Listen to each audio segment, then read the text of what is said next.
Welcome to more of me talking for 15 minutes. So I got a comment about my last video about things that just make me really happy. Like, I need more, and that made my heart so full. So I want to talk more about stuff that makes me happy, because who doesn't like talking about things that make them happy? It's pretty awesome.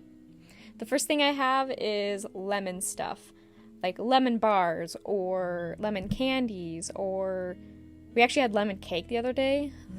So good. I just love lemon. I love like the sourness, the tartness of it. Lemonade! That's lemon. I just love lemon. Maybe I like it a little too much, but it's whatever. Because I think most people don't really like lemon candies, but I like it. Next thing is YouTube. Surprise, surprise. I like YouTube and I'm a YouTuber. Whoa. I grew up with it. Specifically, I grew up with like Markiplier. He's the one who I like watched the most, and he really inspired me pretty much my whole life.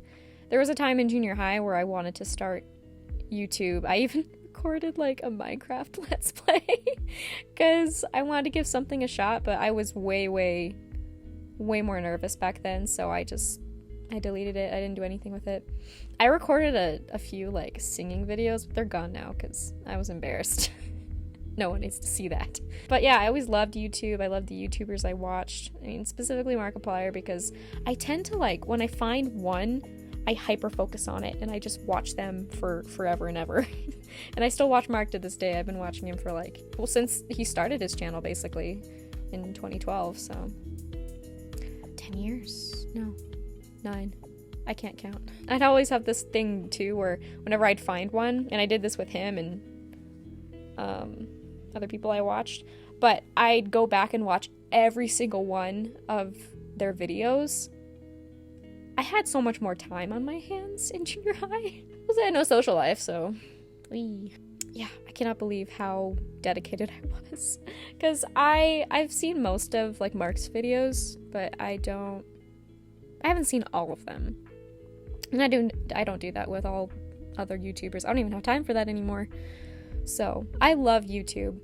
And then the next thing on the list actually goes well in hand with it. It's rewatching things. I would make my sister so upset all the time because I like just rewatched movies all the time because my parents had this big collection, and I just watched things over and over and over again. One of them being, along with like Lord of the Rings or Harry Potter, because I love watching those, especially Lord of the Rings.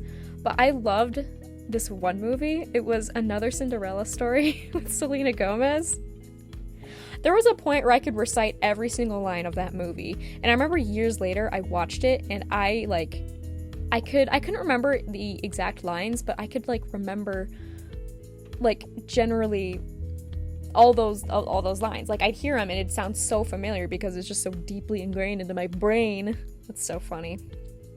I think, well, and especially getting older, and I have a psychology minor, and so there's a lot of psychology I've learned. There's a reason why people like rewatching things or like doing repetitive motions or anything that's repetitive. It's a grounding agent, and so it's familiar, especially when like movies or TV shows or whatever are involved. It's a comfort thing, and so it makes way more sense because I have some anxiety. I always have, and so watching things that, even though I've seen them over and over and over again, it's so comforting, and I love doing it because it feels nice, you know? So I don't think I'm the only one who likes that. It's an interesting thing. The next thing are blankets, and it's really funny because I actually put this on the list twice. You can see right there. I just really like blankets, I guess. I can never have too many blankets. I have one on the couch over here, and behind like our headboard of our bed, we have so many more. Like, I don't know. I just like blankets. Even when it's warm. I mean, of course, when it's hot, I don't wear a blanket. I'm not that crazy. But I love blankets so much that even if I'm like not even cold, I'll just put a blanket on. It's just like my natural instinct. Like, okay, time to put the blanket on. It just feels nice. I go into my cocoons a lot, especially when I'm socially drained. Just protection. Next comfy thing, actually, is sweats. I really like sweats. I haven't been able to wear them lately because Utah, hello, it's hot. Even though I live in a basement studio apartment, that helps, but especially during the winter, whenever I'm cold, just put on some sweats. I remember as a gift, I'm trying to remember for what event. I'm gonna say my birthday. That feels about right. Jace got me sweats, and I was really happy. But they were special sweats because they were actually by cloakbrand.com. I'm not affiliated with them. I'd love to be, but I'm not. Cloak Brand, they're cool. They're really, really comfortable. And there was a time where, especially when I first got them, I wore them like for days on end. And hey, my job is at home. I don't have to worry about people seeing me. Except on camera. I really like personality tests. Like Myers-Briggs, I took that a couple times, and it's interesting how it changed over time. But I'm more of an introvert. I think I'm INFJ. I like them. I like that they're pretty interesting. I remember hearing from a friend one time that personality tests you can get a lot of confirmation bias from them. So like confirmation bias being that if you believe something yourself and then you see or hear something that confirms it, it like strengthens your bias. And so like I can see that, and in a lot of ways I agree, but it's also just for fun for me. And in a lot of ways too, that it's pretty validating even if you have confirmation bias. When it comes to personality tests, I think it's also a cool way to validate, I don't know, some things you're feeling about yourself as your personality. But I also think, thinking about some of the critiques of personality tests, I think it's easy to get caught up in like, oh, I'm this specific type, or it kind of gets rid of how unique everybody is, because everyone's very unique. Everyone's their own person. There are things like personality tests or other things like that help us group together a little more and help us, feel connected to other people, and that can be helpful. But it's also important to not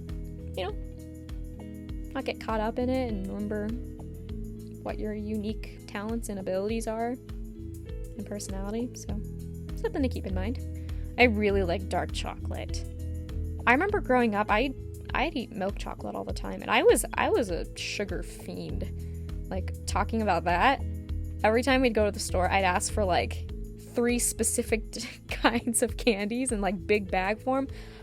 How I don't have a lot of cavities, I don't know. I will never know. But anyway, as I got older, I really started to like dark chocolate a lot better, especially the more dark it gets. Like, I really like around 70 to 80% cacao. Anything more than that, like, I've had before, and it's okay, but it's definitely a little more bitter than I'd like. I really like that sweet spot of, like, it's very bitter, but it's just sweet enough where it's really enjoyable. This next one, complicated characters. This is like Severus Snape, Loki, because Loki is going on right now, or what are some other characters? Darth Vader. The ones that are like, you almost want to just believe that they are just evil and terrible, but then you get these little glimpses of humanity, of pain, of like, you can tell they just need a hug, or they just need someone to talk to. They need a therapist, for crying out loud. Complicated characters are so cool because there's so many layers to them, and that's what makes them interesting. Like, frankly, just normal, like, evil characters that are just straight up evil are pretty boring. In fact, I remember reading an article one time of, like, Thanos from Avengers. When he was in Infinity War, yes. When he was in Infinity War, he was a very good villain. Although what he did was very wrong, of course, in his mind, it was like, it was just, and it was to do balance and, like, do something that's bigger than himself. Again, I'm not saying it's good that he did that, but what's interesting is then this article contrasted him with Endgame, and how it just became purely revenge, and then he just kind of became the typical villain, and they said in that article that's why he lost the second time.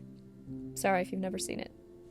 Thanos loses, that's why he lost, is because it became a vengeance thing. So that was a really interesting thing. Thanos was at first more complicated, kinda. I mean, he still kind of was a jerk, but all those other characters I listed off, like, they're such good characters because they make you think. Or, like, Phantom of the Opera. Phantom, kind of creepy. Especially if you know the story. It's very creepy. But you can tell, especially as you watch the story, the movie, whatever you're watching, you see how much pain he's in, and you see that potential of people who are evil, or, you know, they just have had a bad hand in life, that if they had a little more love and more acceptance and, you know, just all the things that help you to accept yourself, imagine that potential, especially with like Phantom of the Opera. Imagine if he was able to be accepted in his life.